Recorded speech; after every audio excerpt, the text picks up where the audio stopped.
Ja, nós logramos sacar Roberto Hernandes, danke Deus, e tem sumeldingsplicht, ainda nós temos processo andando, qual culminou que divulgar e ele. Pero ja, essa aqui está começo de logro que men vão aqui e prometo que tu me que bisa danke para a oportunidade.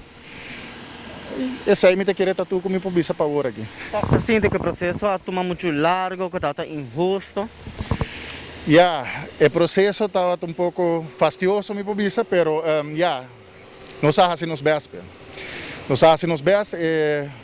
Claro que tem injustiça, mas aí me está apresentando com alma e corpo, passou a mim, meu cliente, me está tomando na pecho, passou a vida de gente, me está apresentando diante da corte, ou onde como tenho que ir para não.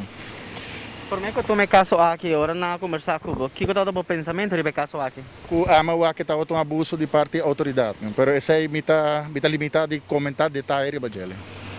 Como se toca para aquele a liberar mirando toca aí era tá outra maneira muita roupa negativo para agora sacar. Me te quer influência de aí lo ajuda roupa. Esse aí tá com seu amigo não tura vai protestar diante ministério e diante ministro a fazer tremendo impacto qual até aqui para vaninos. El proceso está un tique slow, pero ya la cosa está yendo poco a poco, pero con bastante fe y constancia, Turcos se puede. El trato estaba bueno, a mí no hay ningún complaint, nada de lo cual a mí por visa algo malo, no, Turcos estaba tranquilo.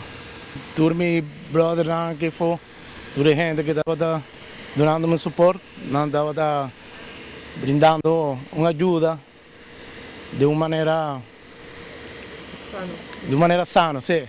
Tengo un par de cosas que un par de buracos que tengo cosas de ley que te escapan de mi mano. Mas así turcos, estaba de mi mano para mí así turcos posiblemente legal. Anto, ya, sí, es la única cosa que me puedo pisar.